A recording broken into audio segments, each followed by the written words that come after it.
Bem-vindos ao canal Café com Livros. Meu nome é Aloísio e no vídeo de hoje eu vou falar de uma obra para leitores já experientes, leitores acostumados à leitura, que já estão habituados a ler há bastante tempo, e estão em busca de uma experiência nova, um certo nível de dificuldade, um livro mais difícil de ler, típico de alguns leitores experientes, querem conhecer uma coisa difícil que coloque um certo desafio, né? E a obra em questão é Ilíada. É uma obra muito antiga, é a obra fundadora da civilização ocidental, a Ilíada. Ela se refere à Guerra de Troia, que vocês todos devem conhecer, mas caso alguém não conheça, é só pesquisar no Google, que vai ter um monte de informações. Primeira coisa é o seguinte, Troia também se chamava Ilion, por isso nós temos o nome Ilíada aqui, abordando uma parte da Guerra de Troia. Outro detalhe importante sobre essa obra é que ela não é exatamente uma obra sobre a guerra. Ela é uma obra sobre a fúria de Aquiles, a ira de Aquiles. Então ela trata mais exatamente disso. A Guerra de Troia é meio que um pano de fundo dessa fúria de Aquiles. Falar um pouco sobre a dificuldade dessa obra. Por que essa obra é difícil de ler? Porque essa obra ela existiu muito antes de existir escrita. Ela era uma obra cantada. Ela era uma obra numa métrica que a gente chama de hexâmetros datílicos. Esses hexâmetros datílicos, eles se referem principalmente às falanges dos dedos, os tamanhos diferentes das falanges. Porque esses versos, eles propunham a ter sílabas longas e sílabas curtas se alternando, né? Tem toda uma estrutura para fazer essa alternância, para dar uma sonoridade a esse canto. Eles cantavam um ritmo, uma musicalidade. Era esse o objetivo, por isso que ela era feita dessa maneira, porque ela era cantada. Existia um homem chamado Aedos, esses homens viajavam e o ofício deles era cantar várias outras obras, inclusive no caso aqui, a Ilíada. Ilíada, porque Troia também se chama Ilion, então Ilíada vem de Ilion, né, que trata, no caso específico, da fúria de Aquiles. Quem é Aquiles? Aquiles é um sujeito pretensamente imortal, mas ele não é imortal, porque ele acaba por morrer aqui na história, mas ele teve a possibilidade de ser imortal. A mãe dele queria fazer dele um imortal. E para fazer isso, ela banhou ele num rio chamado Estige. Mas quando ela banhou ele, era bebê, ela segurou ele pelo calcanhar.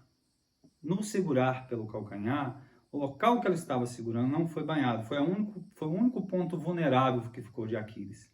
Daí a expressão que a gente usa até hoje, calcanhar de Aquiles, que significa um ponto fraco.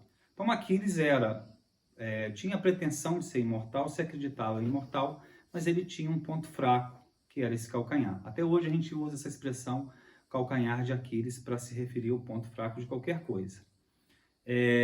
Por que eu falo para vocês, não sou eu quem fala, mas né, existem estudos literários a respeito disso, que a obra não trata exatamente da Guerra de Troia.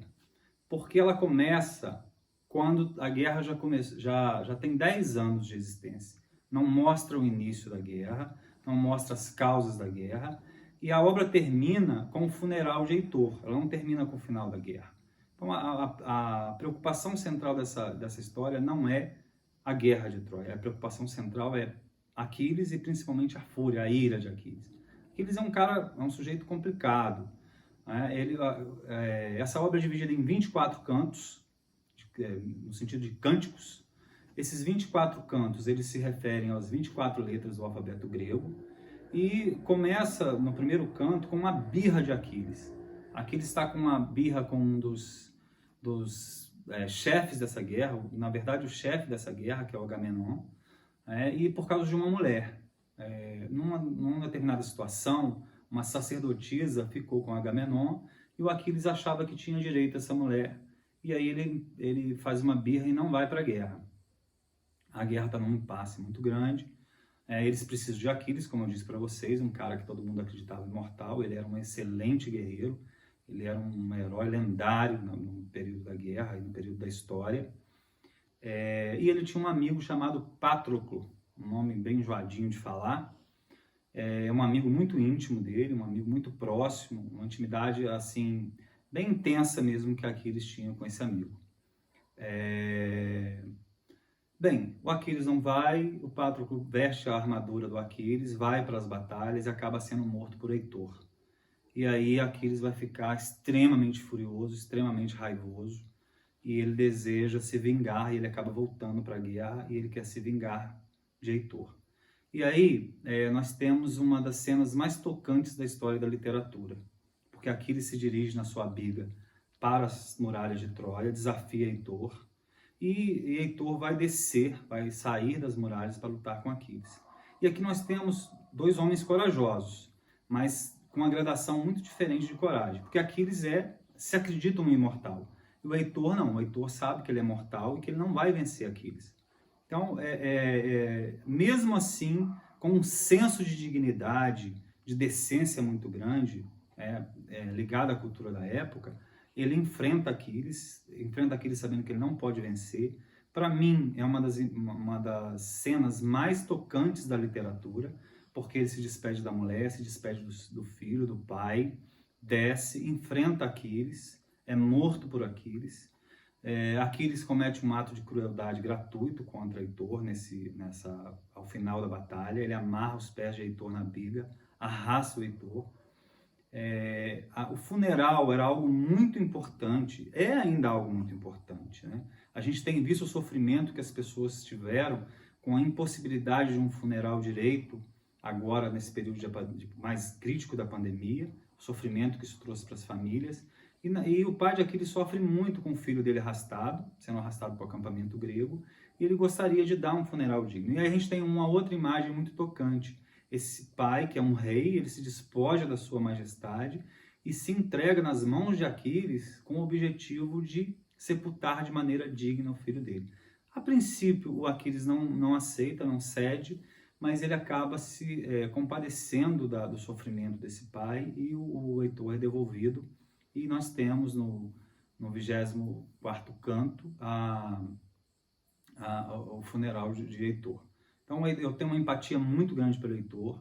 Para mim ele é um símbolo de coragem, de decência, de integridade, muito grande nessa história. Ele não tinha nada a ver com o motivo da guerra, com a origem da guerra, e ele paga um preço muito caro, um sofrimento muito doloroso.